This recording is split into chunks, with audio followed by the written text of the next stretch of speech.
मुझे कचरे के अंदर एक असली बच्ची मिली थी। तभी एक सिस्टम मेरे पास आया और उसने मुझे उसे पालने, डांटने, बुली करने और टफ बनाने की पूरी परमिशन दे दी। और ऑनेस्टली मैंने तुरंत एग्री कर दिया। लेकिन बात इतनी सिंपल नहीं थी। सच बताऊं, मुझे बच्चों से सबसे ज्यादा नफरत थी। 16 साल बाद मैं उसे स्कूल गेट पर उसके असली फैमिली के साथ मिला। मैं दोनों हाथों में स्टार्चेस पकड़े एक आदमी के हाथ पर पैर रख रहा था। उसके पेरेंट्स लग्जरी कार में आए थे। 1 साल से लेकर 16 साल तक के गिफ्ट्स लेकर उस आदमी ने मेरी तरफ देखा। इन सालों की मेहनत के लिए थैंक यू, मेरी फेक बेटी रोते हुए बोली। सिस्टर, मुझे मत भगा देना। असली बेटी ने उन्हें अजीब नजर से देखा और फिर सीधा मेरी तरफ भागी। उसने स्टार्च का एक टुकड़ा उठाया। डैड, आप ये फिर खाओ। जब मैंने उसे डंपस्टर से उठाया था, वो बस 1 महीने की थी, बहुत कमजोर। उसकी रोने की आवाज भी बिल्ली के बच्चे जैसी हल्की थी। लेकिन जैसे ही मैंने उसे उठाया, वो चुप हो गई। उसकी गोल गोल आंखें मुझे देख रही थीं, कान हल्के मुड़े हुए। मैंने भौहें सिकोड़ लीं। ये मत सोच कि मैं कंफ्यूज हो जाऊंगा। मैंने तुझे सिर्फ पैसे के लिए पाला है। सिस्टम भी थोड़ा स्पीचलेस हो गया। तो फिर उसका गाल क्यों दबाया? अरे क्या कर रहा हूं मैं? मैंने कंधे उचका दिए। डैम इट, मैं तो बस बिविच्ड हो गया था। लेकिन जल्दी ही मैंने खुद को संभाल लिया और अपने विशियस चाइल्ड रेजिंग प्लान पर वापस आ गया। मैंने उसके लिए सबसे सस्ता मिल्क पाउडर खरीदा, लेकिन उसे पसंद ही नहीं आया। नाक सिकुड़ी हुई, आंखों में शिकायत। कितनी पिकी थी वो, पी ही नहीं रही थी। लेकिन फिर उसने अपना छोटा सा हाथ बढ़ाया, मेरी उंगली पकड़ ली और धीरे से हिलाने लगी। अगले ही दिन मैंने एक और पार्ट टाइम जॉब ले ली और उसके लिए बेहतर मिल्क पाउडर खरीदा। ये सही है ना? अगर वो ग्रो ही नहीं करेगी तो मैं उससे पैसे कैसे कमाऊंगा? रात को जब मैं सोता था, वो बहुत शांत रहती थी। इतना कि मैं हर मिनट जाकर उसकी सांस चेक करता, इंटरनेट पर सर्च करता, जो बच्चा रोता नहीं वो नॉर्मल है या नहीं। छठी बार चेक करते करते मैंने उसे जगा दिया। क्या कर रहे हो? बस कंफर्म कर रहा था कि तू मरी तो नहीं। जब वो 3 साल की हुई, तब लगा अब मेरा असली विशेष नेचर दिखाने का टाइम आ गया है।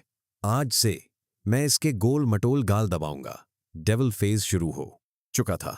उसके शू लेसेस भी छीन लिए, लेकिन शायद जीन्स स्ट्रांग थे। जेन केंजन बहुत स्मार्ट थी। जल्दी ही उसने खुद जूते बांधना, खुद सोना, खुद खाना, यहां तक कि अपने सॉक्स धोना भी सीख लिया। ये कैसा अब्यूज है? तुम्हें समझ नहीं आएगा। मेरा प्लान अभी शुरू हुआ है। अब मैं उसे फ्लोर साफ करना, खाना बनाना, गंदे काम करना सिखाऊंगा। उसे अपना स्लेव बना दूंगा। यही सही डायरेक्शन है। लेकिन जो मैंने एक्सपेक्ट नहीं किया वो ये कि जेन केंजन हर बात मानती थी। कुछ भी कहो कर देती। पर मैं, उसका स्ट्रिक्टेस्ट फादर, उसे एक भी गलती की इजाजत नहीं देता था। एक दिन जब उसने मॉप गिरा दिया, मैंने उसे पकड़कर जोर से डांटा। तू इतनी स्टूपिड है, आगे चलकर तेरे पेरेंट्स तुझसे नफरत करेंगे। उसकी आंखों में आंसू आ गए। वो रोते हुए कमरे में भाग गई। मैं भी पीछे पीछे गया। चुपके से उसकी आवाज सुनने लगा। उसकी रोने की आवाज धीरे धीरे कम हो रही थी और मैं पैनिक होने लगा। अब क्या करूं? कहीं बेहोश तो नहीं हो गई? नहीं, इतना ड्रामेटिक नहीं होगा। ठीक है, 5 मिनट और वेट करता हूं। 4 मिनट, 3 मिनट, 1 मिनट, छोड़ो, जाकर देखता हूं। दरवाजा खोला तो वो टेबल पर बैठी पेंटिंग बना रही थी। मैंने उसे गले लगाया और कहा, मैं अभी बकवास कर रहा था। तू बहुत क्यूट है, तेरे पेरेंट्स तुझसे नफरत नहीं करेंगे। वो बोली। डैड, पेंटिंग में 2 लोग थे, लेकिन मुझे कोई और नहीं चाहिए, बस आप चाहिए। मैं चुप हो गया। डैड, मत रो। मैं रो नहीं रहा था, लेकिन तब मुझे समझ आया उसे डांटना काम नहीं कर रहा। उल्टा हर बार मैं खुद रो पड़ता हूं। तो मैंने स्ट्रैटेजी बदल दी। एक 10 कैरेक्टर वाली किताब खरीदी और उसे जोर जोर से पढ़ाना शुरू किया। ये क्या है समझ नहीं आ रहा। मैं उसे पढ़ाई से क्रश कर दूंगा। पहले दिन उसे तुम और मैं सिखाया। दूसरे दिन प्यार, नफरत, like, hate, I love my dad. तीसरे दिन वो एक्साइटमेंट में पागल हो गई। मेरे पीछे भागते हुए बोली, आई लव माई डैड। मैं फ्रस्ट्रेट हो गया। डैम इट, ये तो काम ही नहीं कर रहा। प्राइमरी स्कूल से पहले मैं उसे अकाउंट बनवाने ले गया। तभी रियलाइज हुआ मैंने उसका नाम ही नहीं रखा। हमेशा छोटू बुलाता रहा। ये क्रिटिकल मोमेंट था। ऐसा नाम देना था जो वो कभी भूल ना पाए, जिससे वो स्ट्रगल करे। मैंने सोचा शाउडी नाम अच्छा रहेगा। पूरी रात सोचा। अगले दिन कॉन्फिडेंटली सिस्टम से क्रेडिट मांगा। मैंने उसे ऐसा नाम दिया जो उसे पसंद नहीं आएगा। सिस्टम खुश हो गया। आखिर समझ ही गए। अब तुम्हारा नाम होगा लू ज्यू। मैं हंसने लगा। छोटू को बारिश पसंद नहीं, इसलिए ज्यू बुलाया। वो जरूर नाराज होगी, लेकिन डैड, थैंक यू, आपने मुझे अपना सरनेम दिया। ये तो उल्टा हो गया। स्कूल जाने के बाद मैंने उसे कहा, अच्छे से पढ़ाई करना। धीरे धीरे लूजियो का बिहेवियर काम हो गया। उसने रोज मुझे डैड कहना बंद कर दिया। घर आते ही हाउसवर्क और होमवर्क करने लगती। सोने से पहले मेरा बेड भी लगा देती। देखो, हमने बहुत कुछ खो दिया। मतलब प्लान सही डायरेक्शन में जा रहा है, लेकिन फिर भी मैं चुपके से उसके कमरे में जाकर देखता कि वो क्या कर रही है। एक दिन स्कूल के बाद वो 2 सॉसेजेस लेकर आई। पैसे कहाँ से आए? डैड, आपने ही तो मेरे बैग में सीक्रेटली रखे थे। शायद गलती से रख दिए होंगे। फिर वो बोली, पर डैड, आपने कल भी रखे थे, पिछले हफ्ते भी, पिछले महीने भी, और ये सब जंक फूड है। किसने कहा खाने को? उसकी आंखों के सामने मैंने सारे सॉसेजेस खा लिए। 2 घंटे बाद मैं अपना खुद का सॉसेज लेकर उसके कमरे में गया। लूजियो कुछ नहीं बोली। उसकी आंखें बस चमक रही थीं। उसने चुपचाप सॉसेज खा लिया। तुम क्या समझती हो? मैंने कैजुअली कहा, बस मैंने तुमसे पॉइजन टेस्ट करवाया और सेटिस्फाइड होकर वहां से निकल गया। लूजियो बहुत स्मार्ट थी, लगभग हर बार फुल मार्क्स लाती, लेकिन तीसरी क्लास के फाइनल एग्जाम में इंग्लिश में 98 आए। इतनी केयरलेस क्यों हो? वो 2 मार्क्स कहाँ गए? सॉरी डैड, अगली बार ध्यान रखूंगी। उसने झुककर अपोलोजाइज किया और चुपचाप कमरे में चली गई। नाइस मूव, सिस्टम बोला।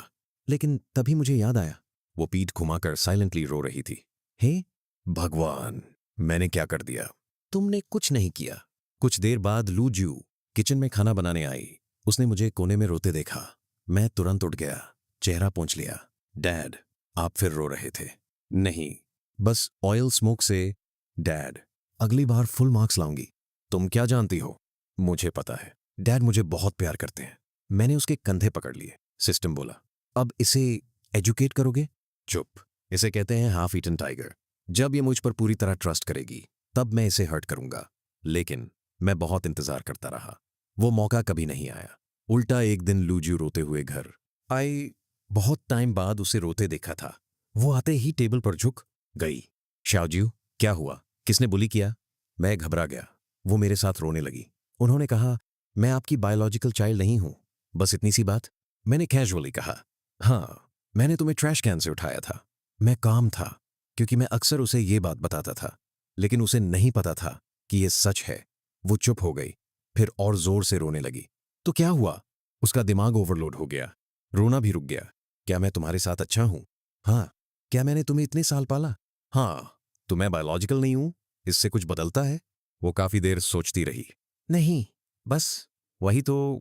ये सवाल असल में बहुत टफ था, ट्रॉमा दे सकता था, लेकिन मेरे पास अपना रिदम था। अगले दिन वो स्कूल गई।